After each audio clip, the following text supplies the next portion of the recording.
বিসমিল্লাহির রহমানির রহিম। 14 মে 2025। শিরোনামটা দেখলেন, বাংলাদেশে ভারতের দালাল কারা? শিরোনামটা দেওয়ার কারণ আছে। আজ কয়দিন যাবৎ কনক সারোয়ার, ইলিয়াস হোসেন এবং পিনাকি ভট্টাচার্য বারবার বলে আসছে যে জামাত এবং বিএনপি নাকি ভারতের কোলে উঠছে, অর্থাৎ ভারত বিএনপি এবং জামাতেরকে আসর করেছে। আবার আজ দুদিন থেকে শোনা যায় এনসিপিকেও নাকি ভারত আসর করছে, বা এনসিপি ভারতের পেটে ঢুকে গেছে। আসলে বাংলাদেশে যে কে কোন সময় ভারতের পেটে ঢুকে, কে যে কোন সময় পাকিস্তানের পেটে ঢুকে, এটা একটা বলা মুশকিল।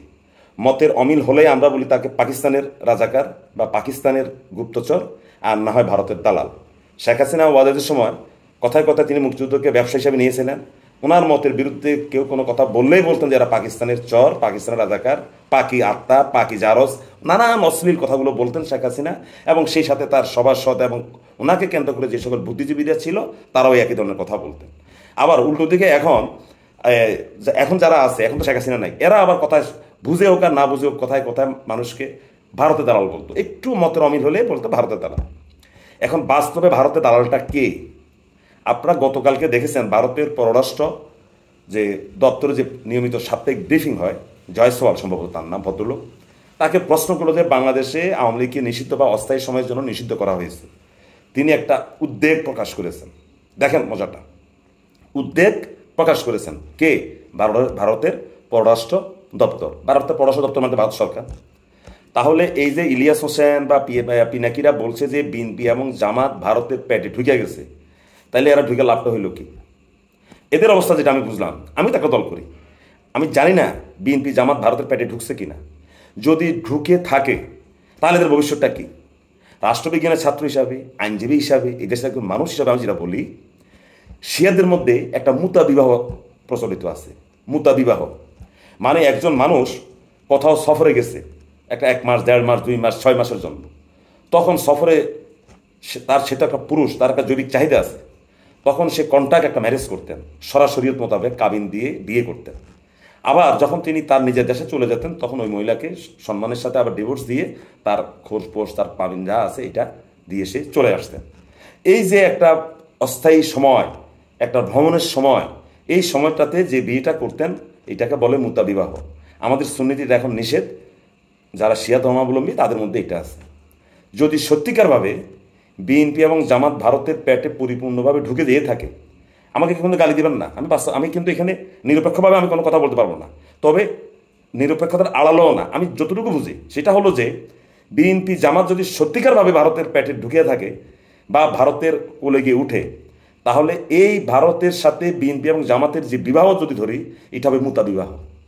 অর্থাৎ তারা বিএনপি এবং জামাতকে একটা নির্দিষ্ট সময়ের জন্য ব্যবহার করবে, সুযোগ এবং সময় হলে তারা আওয়ামী লীগকে আবার তারা তাদের স্থায়ী স্ত্রী বা স্বামী স্ত্রী বলে না, এই হিসাবে তারা তাদের সাথে জীবনযাপন করবে। কে? ভারতের পররাষ্ট্র দপ্তর, ভারতের সরকার। সুতরাং বিএনপি জামাতে যাই করবে তারা কিন্তু ভারতের সাথে একেবারে মিশে যেতে পারবে না। তাহলে ভারত কোনোদিনও বিএনপি জামাতকে বিশ্বাস করবে না। কারণ বিএনপি জামাতে এখন যদি উপরের লেভেল, আমি জানি না সত্য ঘটনা উপরে কি, উপরের যদি কোনো নেতা যদি ভারতের সাথে একটা প্রেম প্রীতি বা একটা অন্তর্বর্তীকালীন বা মুতা বিবাহের মতো একটা নির্দিষ্ট সময়ের জন্য খাতির করে, তাহলে তাদেরকে কিন্তু বুঝে শুনে সে খাতিরটা করতে হবে ভারতের সাথে। তাকে ওই মুতা বিবাহের ওই নারীর মতো তাকে মনে রাখতে হবে যে এই বণিক, এই ব্যবসায়ী, এই ট্যুরিস্ট একটা নির্দিষ্ট সময় পরে আমাকে ছেড়ে চলে যাবে, সুতরাং আমি তার সাথে সে আচরণ করব। ঠিক বিএনপি জামাতকে এটাই চিন্তা করতে হবে যে ভারতের সাথে বিএনপি জামাতের যে আচরণটা হবে এটা হবে মুতা বিবাহের মতো। তারা ঠিক মতো তাদের আগের স্ত্রী বা আগের স্বামী আওয়ামী লীগের সাথে তারা আজীবন তারা ঘর সংসার করবে, তাদের সন্তান সন্ততি যা হবে আগের স্ত্রীর পেট থেকে বের হবে। ওই যে মুতা বিবাহকালীন যে যাদেরকে স্ত্রী হিসেবে ভারত নিবে, এদের পেট থেকে কিন্তু কোনো বাচ্চা টাচ্চা হবে না।